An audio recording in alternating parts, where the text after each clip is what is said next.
What is up, everybody? Welcome back to my channel. I'm Stephanie Jaie, your erotic alchemist, and today we are going to talk all about a lesson that I literally just learned or was reminded of, and that is being comfortable standing into your authentic power and really leaning into your authenticity as the medicine that this world needs.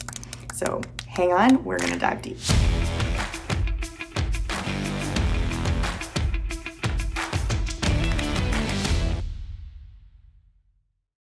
So let's talk all about authentic expression, and I want to share a little bit of a story with you that I've literally just journeyed that has been such a beautiful, beautiful gift for me, and I hope it to be a beautiful gift for you as well.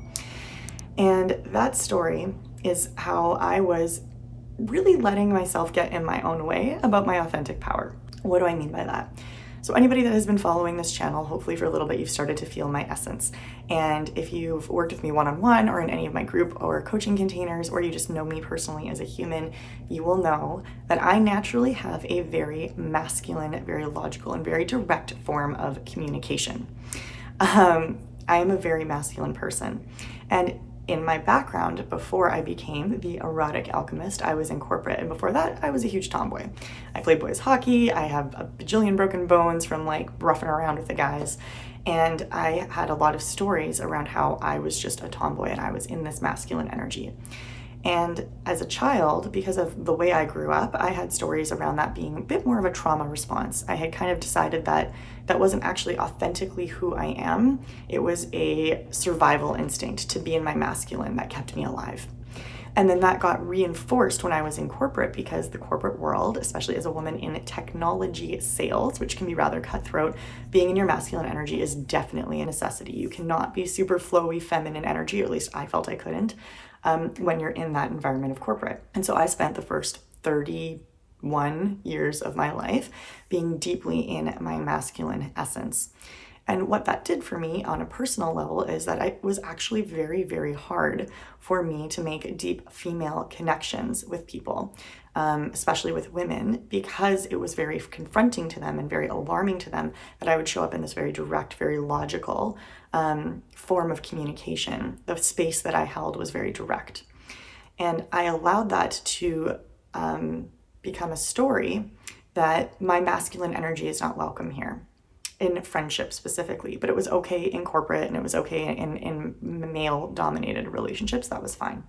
And so when I started moving into and becoming a leader in both the spiritual space, the sexuality space, and of course, as a collective, the new paradigm in energies, you probably have noticed that in the new paradigm energies, it tends to have a lot of feminine energy, especially when we get into sacred sexuality. There's a lot of feminine energy in the space currently.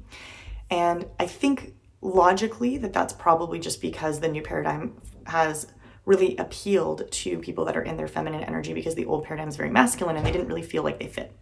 So I don't think that's actually, and in fact I know that that's not really the way the new paradigm is meant to function. The new paradigm is all about being your authentic self.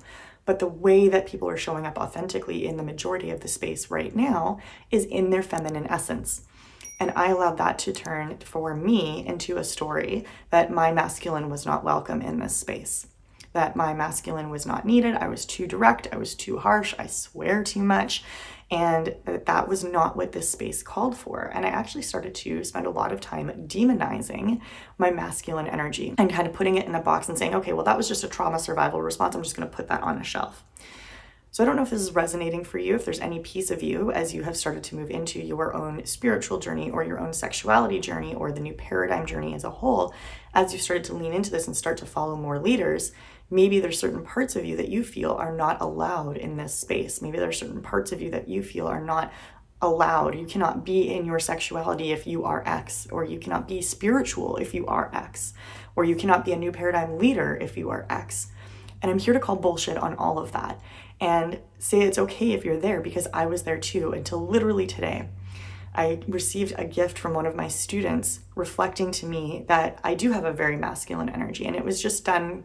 She sent me a message completely of her own accord, reflecting and not knowing that I was journeying this, but reflecting that I have a very direct form of communication and that it's quite refreshing in this spiritual community for her to receive that, because sometimes it's really hard to understand all of the flowiness that happens in the spiritual community. And that it was a gift for her to receive my form of communication because it grounded it for her. It made it relatable for her. She could actually grasp it and understand it because of this. And that was such a beautiful gift for me to receive, because I had been journeying this, oh, I'm too masculine, it's not welcome here, this version of me, this person is not welcome in this container, and if I'm going to be a leader in this sexuality space, and as I step more into my leadership in the new paradigm space and in the sensuality space and the spiritual space, I need to be this like super spiritual woo-woo person. And I made that mean that my authentic self was not welcome here. And as a result, I actually locked up my ability to show up in love and my ability to show up in my erotic truth, my erotic empowerment. And the reason for that is because when we generate our eros, when we generate our erotic empowerment, it comes up as our authentic selves, right? Because our eros, our erotic energy, is all about authenticity. It's all about bringing forth what your natural medicine is for this collective, for this container. And because I had decided that a part of my authenticity wasn't welcome here, I was actually shutting it all down. And as a result, I was not showing up in my containers as frequently because I was feeling a lot of resistance. I was feeling a lot of resistance because I wasn't able to tap into my sexual energy. And as a result of that, I wasn't able to show up as this empowered sexual person because I was literally hindering it myself. And that also impacted my ability to show up in a state of love, because I did not have full love for myself, for all of myself, for all of the parts. I had decided this part was bad and I didn't want it anymore. And when we do that, we shut off our ability to show up for ourselves. And when we can't show up for ourselves, we can't show up for anyone else around us. It is literally impossible for us to be in the energy of limitless love for this world if we can't be in limitless love for ourselves. It is literally impossible for us to show up in an energy of erotic empowerment for the world if we can't allow all of ourselves to show, because that's what erotic energy is going to do for you. It is going to allow all pieces of you to come through as their highest expression, as their best expression, as their most powerful expression. It's a powerful, potent energy, and it's going to bring the truth of your medicine through. And if you have decided that a part of your medicine isn't welcome here, it's just not going to come through. I think that's pretty logical, right? I think that makes sense. And so I hadn't seen this. I wasn't seeing it. And it was such a gift for me to receive this reflection from my student and be able to realize that I was holding back and I was allowing new paradigm, spiritual, I don't know, the word that's coming to me is propaganda to a certain degree, to make that my full being was wrong or was not welcome here.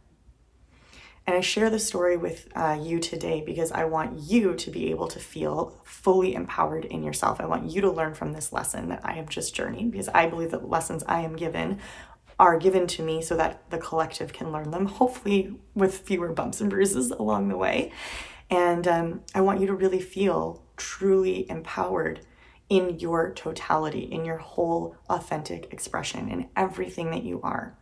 And whether that means that you feel that you're too masculine or too feminine, or you've received, criticism for swearing too much or not swearing enough or whatever, you have kids, you don't have kids, you have a poly relationship, you have an open relationship, you have a regular monogamous relationship, right? Like there's so many stereotypes out there about what the new paradigm is and how you must be in order to be in the new paradigm. Because right now the new paradigm is being pushed by people that are living a little bit differently. But that doesn't mean that you have to live that way. That does not mean that you must have an open or polyamorous relationship in order to be in the new paradigm, in order to be spiritual or fully sexually empowered. It does not mean you have to be open to being romantically connected to both genders. That's another one that I see come up. It does not mean that you have to be fully in your feminine energy. It does not mean anything. It doesn't mean that you have to be anything other than your full authentic truth. Because your full authentic truth was given to you for a reason. Your unique design, your unique creation, who you are, all of your stories, everything that has come to create who you are in this moment, watching this video, was all there for purpose. It is all there for reason. And who you are underneath all of the layers of societal conditioning, which the new paradigm has that too, clearly, as we're seeing, it's not about trying to be anybody other than yourself. You are being born as this version of you for a reason, because this version of you carries the medicine that the world needs. This fully authentic version of you is what the world needs. It is what you need to heal. It is what your partners need. It is what your collective needs, and it's what the world needs. And we cannot create the changes that we wish to see in the world if we are fighting our own internal demons over and over and over again, or if we are limiting ourselves or making ourselves small. So I hope that that lesson really lands for you. And as some homework, or what I love to call soul work, if you would like to do some soul work on this exercise, what I would encourage you to do is spend some time reflecting. If you can take, 20 minutes and do some journaling over the next couple days, and really look into what pieces of myself have I decided are not welcome here. What pieces of myself have I received feedback that I've made bad or wrong or inappropriate? What parts of myself have I pushed away? What parts of myself do I not feel safe to express? And what stories do I have to validate that? And then what evidence do I have to the contrary? It's so important when we do these exercises that we look for evidence for and against our beliefs. We always want both. So what evidence do I have for this belief? We'll use my example of being masculine is bad. What evidence do I have for this belief? Well, nobody in the new paradigm shows up in their masculine energy right now, so there's decent evidence there. And then what do I have as evidence against that? For me, it's that I'm receiving feedback from my clients in my coaching containers and from my students that masculine energy is actually very needed. That medicine helps them learn.